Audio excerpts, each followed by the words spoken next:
Hi, I'm Billy from Billy's Table. Today we're making burnt basque cheesecake, which is a Spanish cheesecake, and we like to use the wood oven for this. So in the ingredients we got some Neuchâtel cheese, which is like a cream cheese. We've got mascarpone cheese, a little bit of sugar, we got some eggs, we got some plain flour, just a little tad, with a pinch of salt, we got a bit of lemon juice, a bit of vanilla, and some double cream.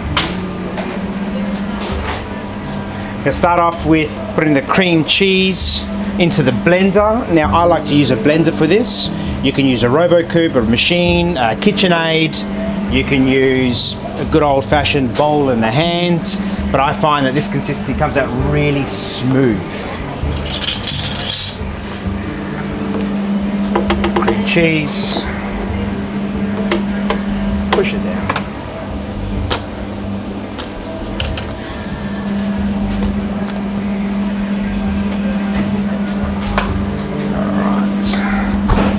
Blender goes on.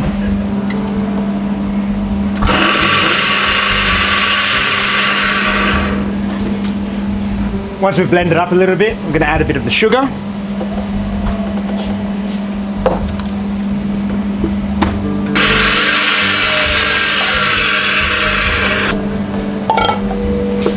Just going to blend it up.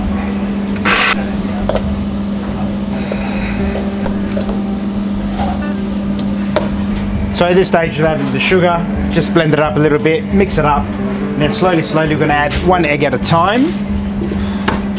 And this right here is going to melt together.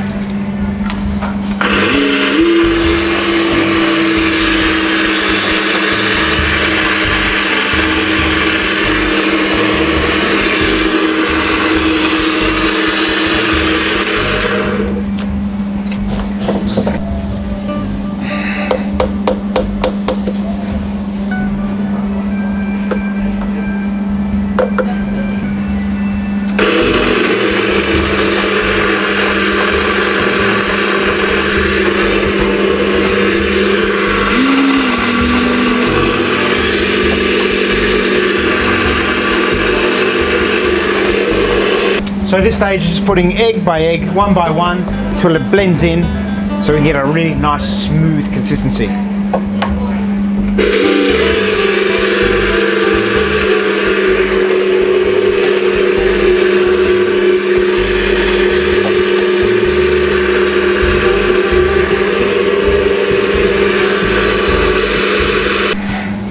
But even then, as soon as you play with flour, it always activates and changes it up. Lovely smooth texture. So I'm going to pour it straight back in here.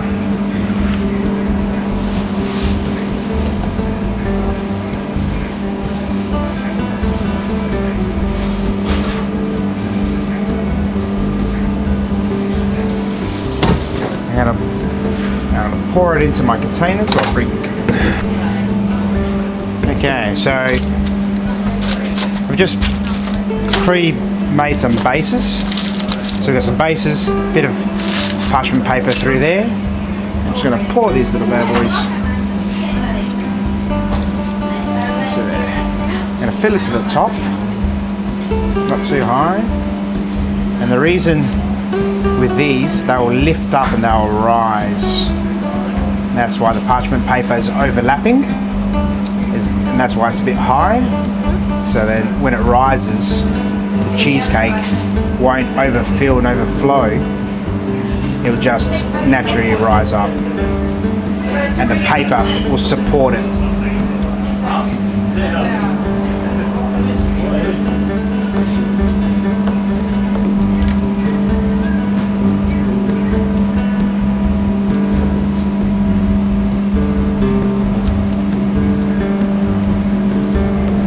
This batch usually makes about 9. See how much it gets today. Makes 8 today.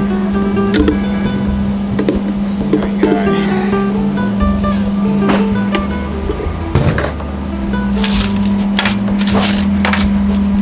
So once my basque cheesecake is made, oven sitting at about 200.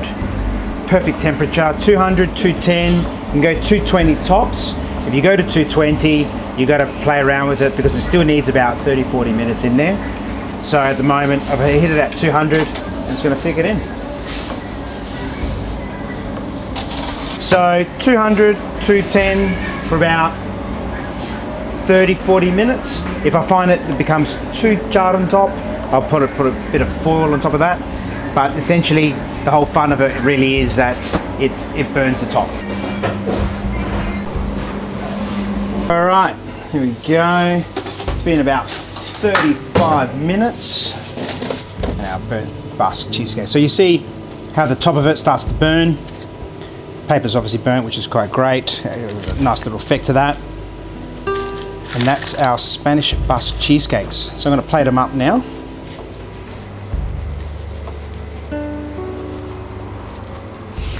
Okay, so once a burnt basque cheesecake has cooled down, what makes our basque cheesecake different to everywhere else? Well, I'm Greek background, so the way I sort of have fun with this one is that I use the combination of the burnt basque cheesecake and mix it together with baklava flavorings. So it's basically like a cheesecake made love to a baklava, and this baby was born. So we make a honey orange syrup, which is basically like the syrup that we use in a baklava. It's honey, it's orange zest, orange juice, a little bit of sugar, and it actually cooks down. So that's when you make a baklava, that's what you'd put on top. Now what makes also baklava is its nuts.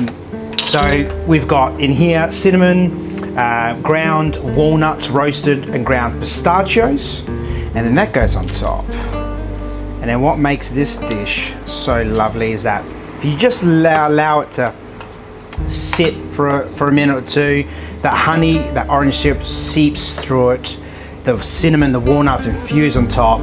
So when you sort of tuck into that baklava, it just is divine. And that's our burnt basque cheesecake baklava.